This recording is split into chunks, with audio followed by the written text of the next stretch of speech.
Hey guys, insight number 4. Now this actually is kind of part 2 of insight number 1, because we're back in Matthew 16. It's the same verses, 13 to 19. And you'll also find it in 17, 1 to 9, and Mark 9, 2 to 9. It's about the keys of the kingdom. So this is the second part. So the promise given to Peter, if you're following on from insight number 1, we go to 18, and so I also say unto thee that thou art Peter, and upon this rock I will build my church, and the gates of hell shall not prevail against it. And I will give unto thee the keys of the kingdom of heaven, and whatsoever thou shalt bind on earth shall be bound in heaven, and whatsoever thou shalt loose on earth shall be loosed in heaven. And then you go over to 17, and I'm not going to read all this, but go have a read of it. This is they go up into the mount with Peter, James, and John. Jesus goes up there and is transfigured, and you're like, what does that mean? That means that they get to see him in his spiritual state. So not resurrected yet, but in his full spiritual state. So a lot of times it's depicted as him glowing, because how else do you describe it? And that's how they describe it, that his face did shine as the sun, his raiment was white as light, and there's no words to really describe what it would have looked like. I don't think he lit up like a glow stick, but he would have been lighter and brighter, because heavenly things are, and earthly things are a little duller. When we see beautiful untouched countryside, how much more beautiful is that than a concrete jungle? While the concrete jungle has beauty in it, it's not as nice as that lush, beautiful, peaceful beach or whatever it is that we're thinking of. So have that in mind, that it's just, so there's a way to describe it. So then Elias, the prophet himself, and Moses and others, there's some others too that just, they don't say who, come and talk with them and teach them and tell them about what's sort of going to happen, trying to educate them on Christ's atonement, which they don't actually really understand until it happens. He's hinted at it the entire time, and they're understanding, because you remember they are new converts, and they're taking on heavy doctrine. So it's a lot. It's like, a sponge, and they're pouring more water in. A lot of it's going to seep out again. They'll hold on to a lot of it, but a lot of it will seep off. So it just talks about that, and you can read about that. It's pretty cool. It is really, really good there. But the keys of the kingdom is the thing. So what are the keys of the kingdom? If Peter has the keys of the kingdom, what are those? Are they literally a set of keys? Because often as a statuette or even as a painting, you'll see Peter depicted holding literal big keys, like you would for a big gate. And a lot of religions will make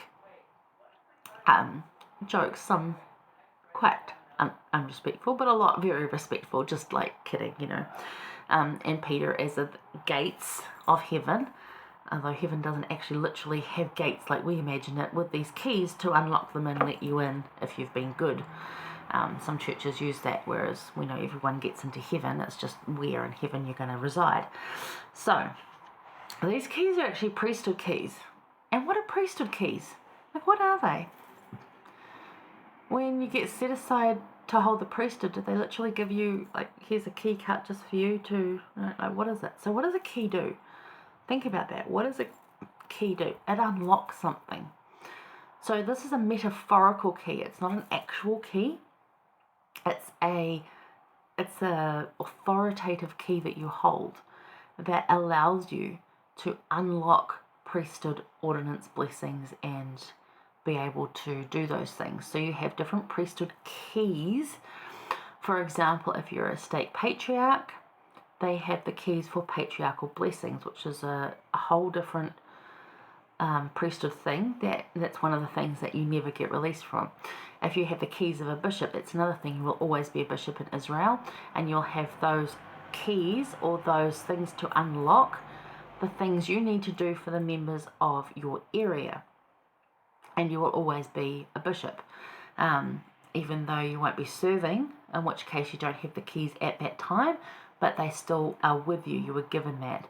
If you're given, you get what I'm saying here. So, sealing is another one in the temple. You get married in the temple, there's sealing keys, they're priesthood keys to unlock those things. So literally here, Peter is given all of them. which at that time, before that, Christ was the only one on the earth with all of them. He now hands all of them off to Peter. Peter has all of them. James and John also have all of them. Now, when they die and pass away, the keys of the priesthood disappear from the earth. Now they come back when Peter, James, and John come back and give the Melchizedek priesthood and all those keys, like not literally a set of metal keys, no, but the keys, the things that open the availability of the priesthood blessings, and they give those to Joseph Smith and Oliver Cowdery. Yeah, those two. So that's when they get restored. That's when we talked about they were restored to the earth. So I hope that makes sense to you. That's what it's talking about. But yeah, priesthood keys are the power given to mankind by God to direct, control, and govern God's priesthood here on earth. We need these to obtain saving ordinances, priesthood blessings, and direction from our prophet. That's what he has. He has all the keys too. And what's comforting about the way the structure of our church works, if you don't know this, which a lot of you will, but some of you won't, if our prophet were to pass away, there is a natural order of things that happens, and those keys have been promised that they will never be lost from the earth again.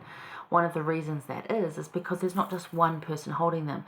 There's not just 3 people holding them. In fact, there's 15 of them holding all of them. All of them. They are all prophets, seers, and revelators. So although we have a president of the church, President Russell M. Nelson, and we sustain him as prophet, seer, and revelator, the other 2 counselors that he has and the quorum of the 12 are all prophets, seers, and revelators. They all hold all those keys. So they will never be lost from the earth again. And if one passes away, another one's called. And you think, well, what if all of them died? We've promised that's not going to happen. All of them will eventually die. And we're kind of worried about Elder Holland right now, taking 2 months off to work on his health. And I'm not ready to lose Elder Holland from my life yet.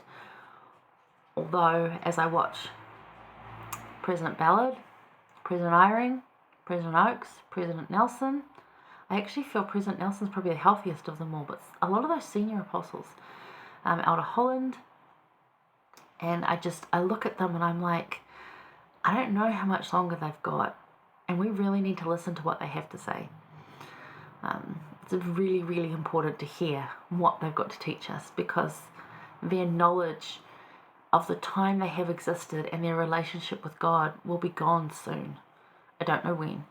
It could be years for some of them, but it is not looking great for a lot of our senior, well into their 90s almost, or in their 90s. President Nelson's 98, for heaven's sake. It's incredible what he does at 98. But some of them are not well. We know President Ballard's going blind. We know Elder Eyring barely can walk, or President Eyring can barely walk. I was watching Instagram this morning of President Oakes, and when he speaks from the heart, he's powerful. When he's trying to read off an auto cue, it's disjointed, and it hurts, because I love these guys, and I don't even personally know them, but I know that they're prophets, seers, and revelators. So they're not all going to go, though. When they go, they'll call new ones, and they get sustained, and they will have those same keys again. So those are not going to leave. So that's what keys are. When you're given the keys to the kingdom, that's what President Nelson currently holds, is the keys to everything. But the whole 15 of them do, which is really nice. So back then, it was just the 3, and they did die off, and it did leave, but it has been restored. So why do you think a key is a good symbol for the right to direct priesthood service? Why is it a key?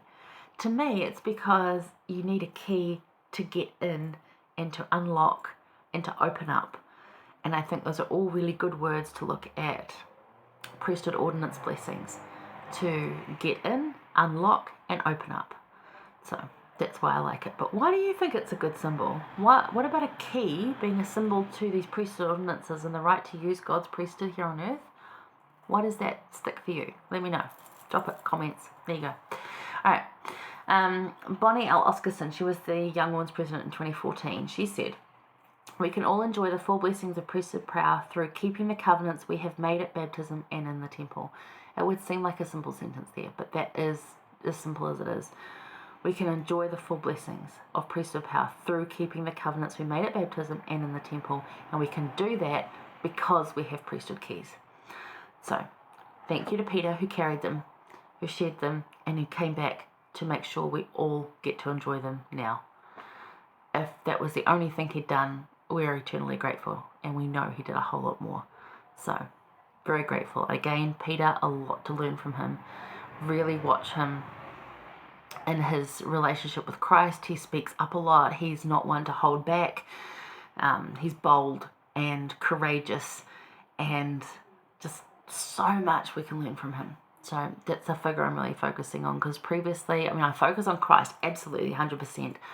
But this year, reading through our Come Follow Me in our New Testament, I'm like wanting to learn more of the character of Peter, because I think there's so much more in there that we could learn from for our time right now to help us be who we want to be right now.